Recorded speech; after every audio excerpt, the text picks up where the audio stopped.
Hey guys, what's up? Don2 here, back from another video, and today I'm going to be talking about my favourite Sega Saturn games. Sega Saturn, I've only really started collecting seriously for in the past year, and I have amassed quite a decent collection for it. I don't have every game that I want at the minute. The reason being for that is the Sega Saturn can be quite expensive to collect for, and some of the well-known games do demand a very, very high price, such as Panzer Dragoon Saga, which is probably the most famous of the lot, which goes for 300 to $500, which no, thank you.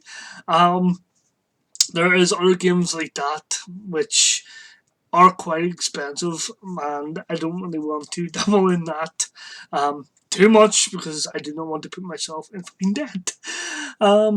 But yeah, there's ways around buying the most expensive games on the Saturn. You can also buy the Japanese imports of the game, which cost far less, but you will need an Action Replay Plus right here, and this will bypass the region locking, not just for Japan, but European and American games, depending on what region you're from, obviously. So yeah, that's very, very handy to have. It also has a 4 MB RAM installed into it and a 1 MB, because some of them Japanese games like King of Fighters and Street Fighter Collection, they need the 4 MB extra RAM to actually run properly. So yeah, it's really, really worth the money if you want to actually play the import games. I have dabbled in the imports. I bought myself some import games to actually play because of how expensive the normal versions are, and I bought a few games which I didn't have to buy for the Japanese region, but they came with a little bit of cool extras, so I dabbled. But yeah, let's talk about some of my favorite games for the Sega Saturn, and I will probably start off with my favorite games on the Saturn, and that is, if I can get it right, the Panzer Dragoon games. I absolutely love these. It's only a shame that the Saga is so fucking expensive. If it wasn't, I would love to have it. But for now, I love playing these games. They are great, great on-rail shooters. And as I said before, I'm bothered to pick up the Japanese version of the first one because it came with a very nice poster of the game, which I love posters of gaming. So yeah, they're absolutely fantastic on-rail shooters, and they're obviously making Panzer Dragoon 1, which I can't wait for. But until then, I will stick with the originals. And if you are going to start playing and collecting for the Sega Saturn, I would definitely recommend playing the Panzer Dragoon games or trying to get your hands on the Panzer Dragoon games. As I said, you don't need to buy the English version. You can buy the Japanese version. The Japanese version cost me 25 quid. It's a lot cheaper than paying $50, which I paid for like the first one, and I think it was like 60 for the second one. So yeah, it's a lot less than the English versions, and you don't really have to bother with the text unless you want to actually understand the story. But yeah. So next we have Nights in the Dreams. This is a really, really fun game. It's very, very colourful. It's very fun. Apparently it's a lot better with the 3D controller, which I do not have at the minute. Yeah, obviously we didn't get Sonic, a new Sonic game for this generation. But instead we had sort of like Sega making Knights their unofficial mascot for the Sega Saturn. This is a game worth playing. It might seem very, very weird, but believe me, it's an absolutely great game. So next we have Sega Rally. I played the Dreamcast version, and I played the remake on PlayStation 3, and this was a game which I definitely wanted to pick up for the Sega Saturn. This runs so great. It's very, very smooth. The controls are absolutely fantastic. The graphics are really great for the time, even though they might look a bit for nowadays standards, but you gotta understand, back in the day, this game would have looked absolutely fantastic. I still love playing this game. I still do play this quite a lot. So next we have Sega Ages, which is pretty much just Afterburner, Space Harrier, and Outrun. Um, I absolutely love all three of these games. Three of my favourite games on the Mega Drive, and they put it into the Sega Saturn. I know the Japanese version of this is very different because all of them were into single uh, game sleeves and not all together in a compilation. Um, but yeah, either way, buy this, buy the Japanese versions. It might cost you a bit more for the Japanese versions since they're all singles, but if you can get your hands on this, definitely pick it up. It's really worth playing.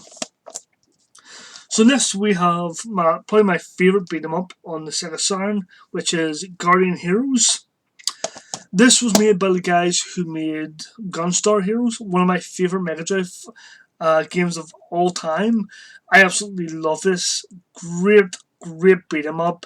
Very fun to play. It has multiple paths you can take, multiple choices for the story, and yeah, you can get different outcomes and different endings, and makes makes it a lot of fun to play. And it has like 4 player or 6 player, 6 player adapter for it, which it'll be a lot of fun to play with this with all your friends. I don't know many games that actually allow up to 6 players to actually play at once. There can be a bit of slowdown depending on how many enemies are on screen at once with you, but aside from that, it's really fun game. It's a little bit on the expensive side, so if you want to buy the Japanese version of this and not really borrow the story too much, you can do that. But I do recommend you pick up the English version of it as well if you are going to start collecting for the Saturn. If you don't want to play this on the Saturn, you can also play this on the Xbox 360, sorry, which it's on the download store for that too. So next we have Earthworm Jim 2. This is a port of the Mega Drive version, and I think the Mega CD got this version as well, and the PC too. I don't understand why they didn't port the first one, even just port the Mega CD version of the first one. But yeah, Earthworm Jim 2, it looks absolutely fantastic on the Saturn. The sound is absolutely great. I love the background. It's very colourful, and the music is really kick-ass, and I love anything to do with Earthworm Jim. So yeah, this was a must-have for me. So moving on. House of the Dead.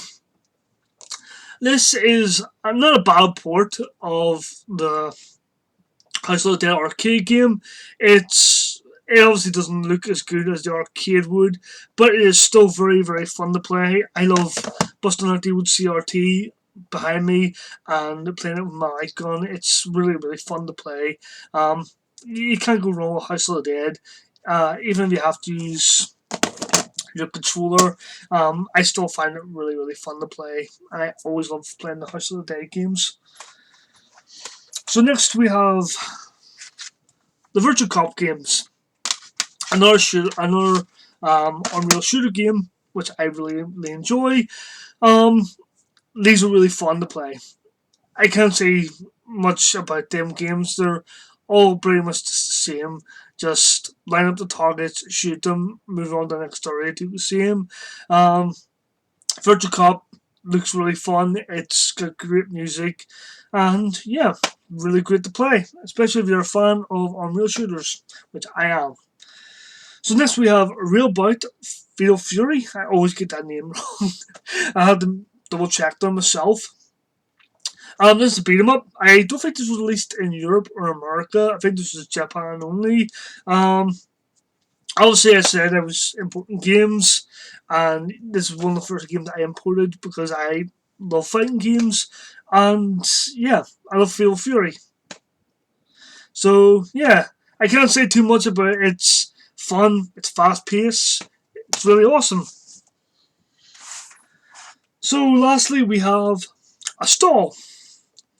This is a game I see a lot of people talking about. I remember seeing a video with Sega Lord X talking about it, and he did say it can be quite expensive for the American version of this game.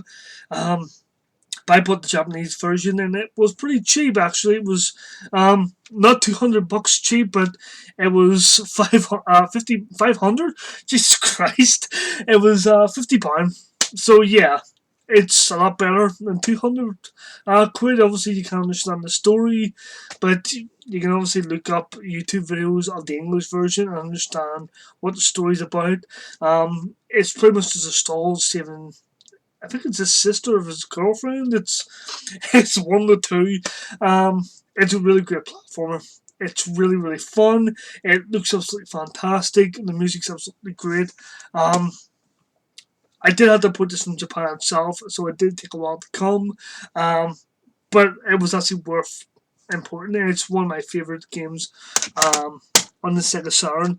Sega Saturn were mostly known for doing the 3D graphics, but this stuck to 2D platforming, and because of it, it runs and looks fantastic. I can't say too much more, but so that is it, I think, guys. Thank you for watching the video. Make sure to hit the subscribe button if you haven't subscribed yet. Make sure to hit that bell if you haven't hit the bell yet to stay informed about our newest videos. Keep watching our channel for new content from me and Private Mittens. But until then, this is Don Tool saying thanks for watching and see you next time.